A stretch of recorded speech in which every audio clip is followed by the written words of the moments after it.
হুযায়ফা ইবনুল ইয়ামান রাদিয়াল্লাহু তাআলা আনহু সিনিয়র সাহাবী, মুনাফিকদের তালিকা নবী সাল্লাল্লাহু আলাইহি ওয়াসাল্লাম তার কাছে দিয়েছিলেন। একজন সাহাবী, একজন নয় বহু সাহাবী তার কাছে এসে জিজ্ঞাসা করতেন যে আমার নাম কি মুনাফিকদের লিস্টে আছে কিনা, ভয়ে।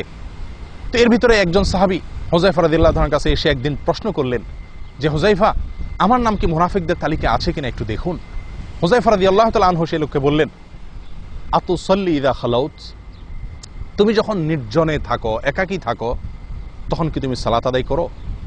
কেউ নাই, দরজা বন্ধ, রুমে তুমি একা, চতুর্পাশে ওয়াল, কেউ দেখছে না তোমাকে, এই নির্জন অবস্থায় তুমি কি কখনো সালাত আদায় করার অভ্যাস আছে তোমার? তখন লোকটি বললেন নাম।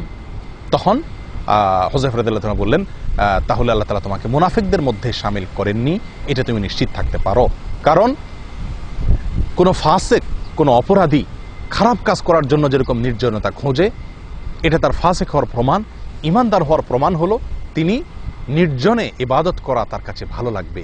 ফাসিক যেরকম ভালোবাসে নির্জনতাকে খারাপ কাজ করার জন্য, ইমানদার এরকম ভালোবাসবে নির্জনতাকে ভালো কাজ করার জন্য। প্রিয় বন্ধু, অতএব নির্জনে ইবাদত করার অভ্যাস করা দরকার। আমাদের সব আমলগুলো আজকাল বেশিরভাগ আমলগুলো হয়ে গেছে শুধু প্রকাশ্যে।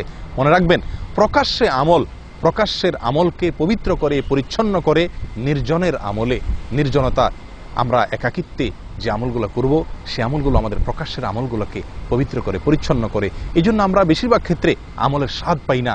আমলের যে স্বাদ আস্বাদনের কথা, আমলের ভিতরে যে মজা লাগার কথা, যে ভালো লাগার কথা, সেটা পাই না। এর কারণ হলো আমার যে আমল আছে সেটা শুধুমাত্র বাহিরের আমল, এগুলোর ভিতরে ইখলাস নেই বললে চলে। নির্জনে আমল করতে ভালো লাগা এটি ঈমানের লক্ষণ। আমার নির্জনে কোনো আমল করা হয়ই না, যার কারণে আমার প্রকাশ্যে যে আমলটা আছে এটা একরকম অন্তঃসার শূন্য আমলের মতো। প্রিয় বন্ধু, আসুন যখনই একাকী হয়ে যান, কেউ নাই আশেপাশে, আল্লাহকে তাসবিহ, আল্লাহর পবিত্রতা বর্ণনা করুন, ইস্তেগফার করুন, আল্লাহকে স্মরণ করুন, আল্লাহর জিকির করুন, কোন একটা নেক আমল শুরু করে দিন। আল্লাহ তাআলা আমাদের সকলকে নির্জনে আমল করার যে গুরুত্ব, এটা বোঝার তৌফিক দান করেন। আজ আমাদের নির্জন সময়গুলো নিয়ে গেছে মোবাইল, ফেসবুক সব বিভিন্ন অ্যাপস। প্রিয় বন্ধু, আসুন নির্জন সময়গুলো আল্লাহকে দেই এবং ঈমানদারত্বের পরিচয় দেই। আল্লাহ তাআলা আমাদের সকলকে তৌফিক দান